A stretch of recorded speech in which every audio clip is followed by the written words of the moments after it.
Saya tertarik atas penjelasannya Om Jawir karena saya treatment air menggunakan probiotik apapun selalu gagal. Nah, kita akan coba tes ya. Nanti saya akan jelaskan. Kolam 3 ini sudah ada isi bibit ya. Bibitnya ukurannya adalah 5667. Ini isinya 20.000 ekor. Nah, kolam 1 sama kolam 2 ini baru treatment. Nah, kebetulan ini treatmentnya sudah 3 hari ya. Ini 3 hari, jadi sudah berwarna agak hijau-hijau ya. Jadi begini, saya akan jelaskan buat teman-teman ya.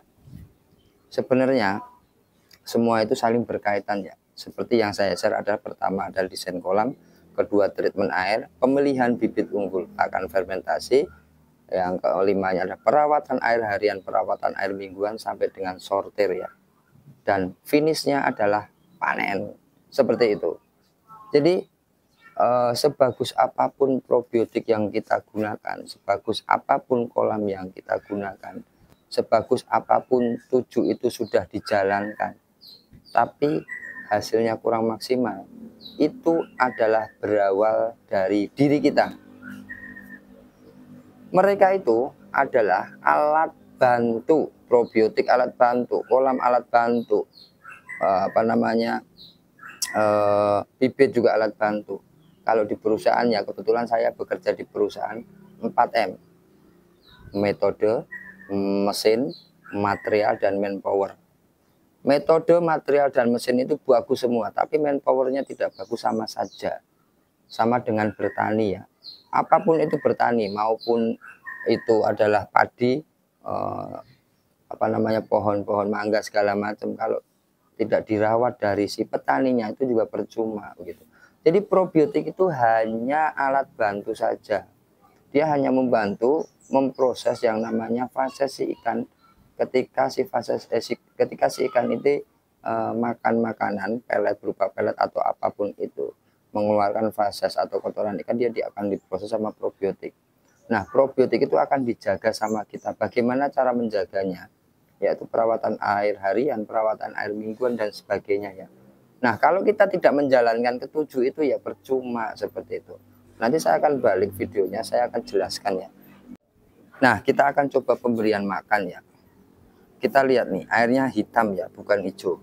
Ini isinya 20.000. Jadi kenapa isi 20.000? Ini pagi tadi sudah saya kasih makan, jadi dia sudah kenyang ya, tuh ginuk-ginuk ya. Jadi saya ulangi lagi, probiotik itu adalah alat bantu saja. Probiotik diberikan di treatment itu membantu. Ketika dia probiotik ini katakanlah sudah diberikan ikan, dia akan bekerja dengan aktif ketika setelah makan, dia itu fasesnya diolah sama probiotik. Makanya kita perawatan air harian, perawatan air mingguan itu wajib. Buang 10 sampai 20 detik setiap hari, pagi sampai malam, pagi sama malam. Nah, setiap minggunya nanti buang 30 sama 70% airnya. Seperti itu. Jadi semua tata cara budidaya itu bagus. Nah, kembali lagi ke kita, ke mennya, ke orangnya. Kalau kita tidak menjalankan sistem itu dengan bagus, ya sama saja. Bibitnya bagus, hortiran pertama. Tapi ketika bibit bagus itu diberikan di kolam yang tidak standar, misalnya tidak ada buangan, tidak ditreatment, ya sama saja seperti itu. Nah, begitu ya penjelasannya. Apapun probiotiknya, apapun kolam sebagus apapun, kalau kita tidak bisa menjalankan sistem itu, ya sama saja seperti itu. Probiotik itu hanya alat bantu, tapi emang ada kriteria probiotik bagus dan tidak mahal dan murah. Kalau probiotik ya apa saja sih sebenarnya, banyak probiotik di pasaran itu murah-murah 20.000. Kenapa harus beli 100.000? Kenapa harus beli 200.000 itu? Ya beli yang murah saja. Yang penting kita bisa menjaga probiotik itu bekerja dengan baik walaupun harganya 20.000, seperti itu ya. Itu penjelasannya ya teman-teman. Nanti selebihnya boleh lihat video-video saya.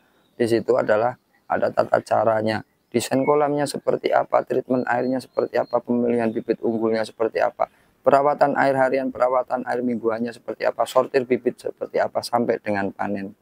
Itu saja, mudah-mudahan teman-teman bisa, khususnya pemula ya, lebih paham bahwasanya semuanya itu adalah alat bantu, kembali ke diri kita masing-masing. Kalau tidak bisa merawat semuanya sistem itu ya sama saja kembali ke kita. Makanya kita harus smart, kita harus mempunyai feeling tinggi sebagai petani. Jika memang ini katakanlah airnya mau rusak ini, ya udah ganti itu, ganti air baru, tambahin probiotik, tambahin garam seperti itu ya. Nah itu adalah cara kita atau si petani itu menjaga sistem itu supaya berjalan dengan baik.